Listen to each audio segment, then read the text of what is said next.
आप देख रहे हैं देश लाइव, देश की आवाज। गुजरात में दूसरे चरण के लिए वोट डाले जाएंगे। 5 दिसंबर के रोज चुनाव का प्रचार थम चुका। सभी पार्टियों ने अपनी पूरी ताकत लगाई, कांग्रेस पार्टी, बीजेपी, और सबसे अहम जो अहमदाबाद है वहां पर भी वोट डाले जाएंगे दूसरे चरण में। और कांग्रेस की जितनी सीटें यहां पर है, बीजेपी की जितनी सीटें हैं, क्या समीकरण रहा, कैसा प्रचार रहा, और कुछ खबरें इस तरह की भी आई कि बीजेपी जो है वो शाम, दाम, दंड, भेद सब कुछ लगाने की तैयारी में है, क्योंकि पहले चरण में जो वोटिंग परसेंटेज कम हुआ, बीजेपी की कहीं ना कहीं इससे टेंशन बढ़ी है। तो कांग्रेस के जो विधायक रहे हैं 3 मरतबा गयासुद्दीन शेख साहब चौथी मरतबा चुनावी मैदान में है कांग्रेस के टिकट पर दरियापुर से। हम बात करेंगे गयासुद्दीन भाई से कि कैसा रहा चुनाव प्रचार और किस तरह का माहौल है खुद के लिए भी और कांग्रेस के लिए भी। यासु भाई, चुनाव का प्रचार थम गया, उससे पहले सभी नेताओं ने पूरी ताकत लगा दी अपनी, क्या लगा आपको ये प्रचार के दौरान? इस मर्तबा कांग्रेस पार्टी ने जो रणनीति बनाई थी वो बिल्कुल लो प्रोफाइल जाने की थी। डोर टू डोर जाना था, गांव देहातों में जाना था, लोगों की खाट पर बैठ करके उनसे वार्तालाप करना था।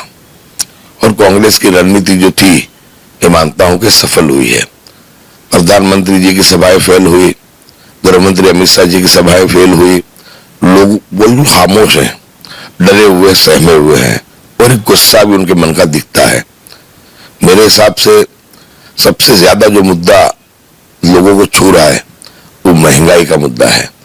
और ये लगता है हमको, जिस तरह हम प्रचार में फिरे हैं, तो प्रचार में घूमने के बाद हमें ये लगता है कि लोग महंगाई, बेरोजगारी और जो कोरोना महामारी में जो सरकार की विफलता रही थी उसके खिलाफ वोट डालेंगे।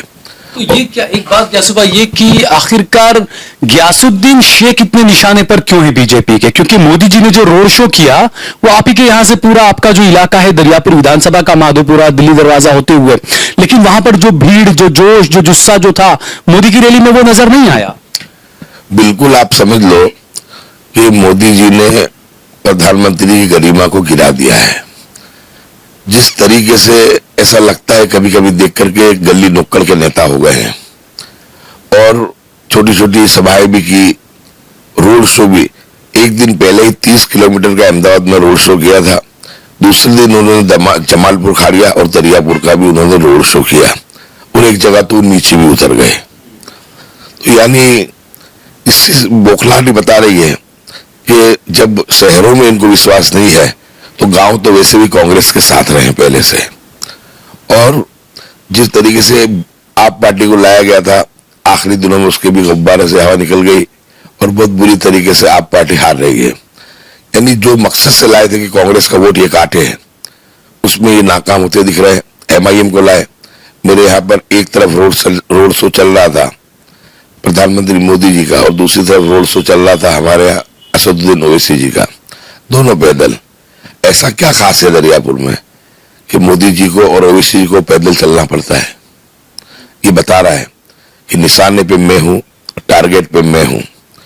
केंद्र गृह मंत्रालय से लेकर के गुजरात गृह मंत्रालय तमाम का तमाम जो है, क्योंकि मेरे खिलाफ जो नुमाइंदा खड़ा है कौशिक जैन, जो दंगाई है, जिसमें FIR हुई है और बहुत बदनाम है कि जिस तरह उसने चुनाव में बुटलेगरों का इस्तेमाल किया है। हाँ, ये खबर भी आ रही है कि शाम, दाम, दंड, भेद सभी जो वो बीजेपी लगाने में लगी हुई है, ये भी खबर भी कुछ आ रही है। बिल्कुल, ये राइफल क्लब बगल में ही है यहाँ से, वहां पर बैठ करके अमित शाह के खास वहीवटदार अजय पटेल, यहाँ के DCP जॉन 2 मिस्टर जाडेजा जी, क्राइम ब्रांच के भरत पटेल, ये लोगों को डरा कर, धमका कर मजबूर करते हैं मुस्लिम समाज के लोगों को कि आप राइफल क्लब में जाओ और अजय पटेल से मिलो। अच्छा। और अजय पटेल वहां से एक ही आदेश देता है कि आपको MIM को वोट दिलाना है, दूसरा कि जितना बन सके इतना वोटिंग आपको स्लो कराना है। यानी मुस्लिम समाज में MIM का कैंपेन जो है वो अमित शाह ग्रुप कर रहा है। दूसरी तरफ जो बुटलेगर्स हैं हिंदू समाज के, पूरे अहमदाबाद के बुटलेगर दरियापुर विधानसभा में उतार दिए गए हैं। उसका वीडियो भी मैंने वायरल किया था, आज एक ऑडियो भी मैंने वायरल किया है कि आज सुबह में एक मुकेश चौहान नाम का जो मर्डर का आरोपी है वो किस तरीके से धमका रहा है। बहुत सब लोगों को जबरदस्ती, कांग्रेस के लोगों को 3-4 लोगों को खेस पिला करके भाजपा में भी ले गए ये लोग, और इतने डरे हुए सहमे हुए थे वो लोग रो रहे थे, लेकिन फरियाद करने के लिए तैयार नहीं थे उनके खौफ की वजह से। यानी एक आतंक का माहौल। आज तक ये देखा था कि उत्तर प्रदेश बिहार में जिस तरीके से बाहुबल का उपयोग होता था, ये दोनों नाना भाई और मोटा भाई दोनों ने गुजरात को भी उत्तर प्रदेश और बिहार की तर्ज पर ले गए हैं। आपने बहुत सही कहा कि उत्तर प्रदेश की तर्ज पर गुजरात को ले गए हैं, क्योंकि कल एक रिपोर्ट थी एक बड़े अखबार की जिसमें बताया गया था कि अहमदाबाद में कितने सारे रेप हुए हैं, कितने सारी उल्टी सीधी जब चीजें हो रही है, तो यही गुजरात मॉडल है। तो आपको लगता है कि आप बस एक आखिरी रात आज बची है, वोट डाले जाने वाले हैं, तो क्या लगता है जनता ये जो एक फिरकी जो चलाई थी मोदी शाह ने आज तक हिंदू मुसलमान के लोगों को उल्लू बनाकर वोट लेने की, आपको क्या लगता है कुछ तब्दीली आएगी? इन्होंने सबसे पहले चुनाव का ध्रुवीकरण करने के लिए बिल्किस बानो के रेपिस्ट जो आरोपी थे जघन्य अपराध के, उनको छोड़ा। उनको यह था कि मुस्लिम समाज रोड पर आ जाएगा, लेकिन मुस्लिम समाज ने देश की कानून व्यवस्था पर भरोसा करके उसको सुप्रीम कोर्ट में उसको चैलेंज किया। मातर में इन्होंने जो तालिबानी घटना बनी, इन लोगों को थंबे से बांध के मारा गया। बेट द्वारका में और पोरबंदर में मजार शरीफ को शहीद किया गया, लेकिन मुस्लिम समाज समझता था कि ये जो मामला है चुनाव के मद्देनजर है, आखिर में समान सिविल कोड की बात लेकर के आए, लेकिन कहीं पर भी इनको कोई मौका ऐसा नहीं मिला जिससे ध्रुवीकरण कर सके। मैं मानता हूं कि इस मर्तबा के चुनाव में हिंदू मुस्लिम मुद्दा नहीं है, इस मर्तबा पहली मर्तबा महंगाई मुद्दा है और बेरोजगारी मुद्दा है। अब जब भारतीय जनता पार्टी को लग रहा है कि उनके पैरों के नीचे से जमीन खिसक रही है, तो बिल्कुल गुंडई पे ये लोग उतर आए हैं। और सिर्फ दरियापुर में गुंडई कर रहा है ऐसा नहीं है, तो बगल की सीट कलोल में जो एक बदनाम अधिकारी है भाई चुरासमा, वो बिल्कुल भाजपा के कार्यकर्ता की तरह काम कर रहा है वहां पे। यानी हर क्षेत्र में पुलिस प्रशासन को साथ में लेकर के ये लोगों को डरा रहे हैं, धमका रहे हैं।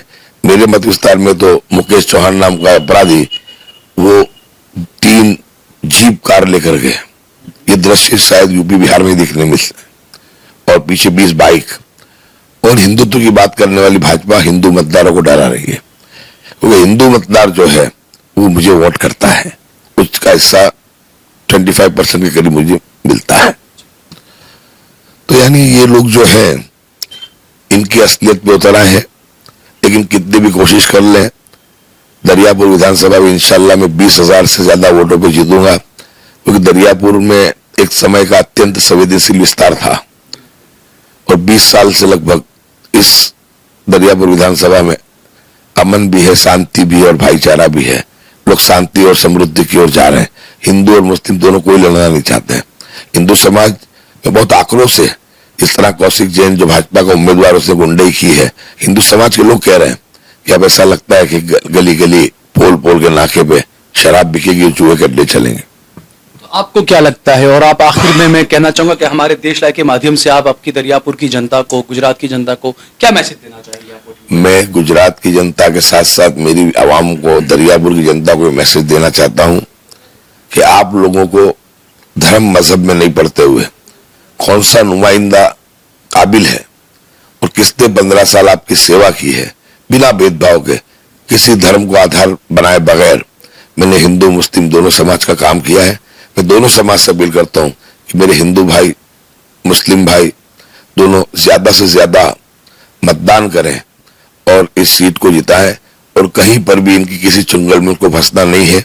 ये अशांति फैलाने का भी प्रयास करेंगे वोटिंग को धीमा कराने के लिए। तो पुलिस और प्रशासन से मैंने मांग भी की है कि पूरा पुलिस बंदोबस्त यहाँ पर होना चाहिए, वीडियोग्राफी होनी चाहिए, बूथ में किसी भी त्राहित व्यक्ति को जाने देना नहीं चाहिए।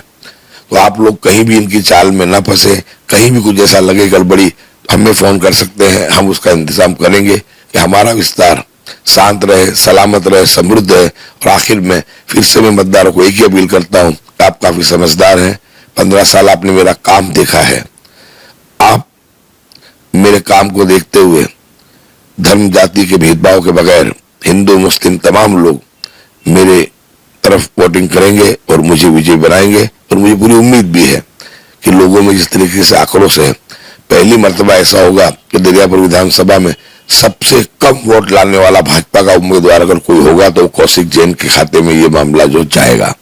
और यहाँ पर अभी तक मैं कुछ मार्जिन से जीतता था, लेकिन इंशाल्लाह इस मरतबा में 20,000 से कई ज्यादा, 20,000 ही नहीं, 20,000 से कई ज्यादा वोटों से मैं जीतूंगा इंशाल्लाह, मुझे ऐसी उम्मीद है।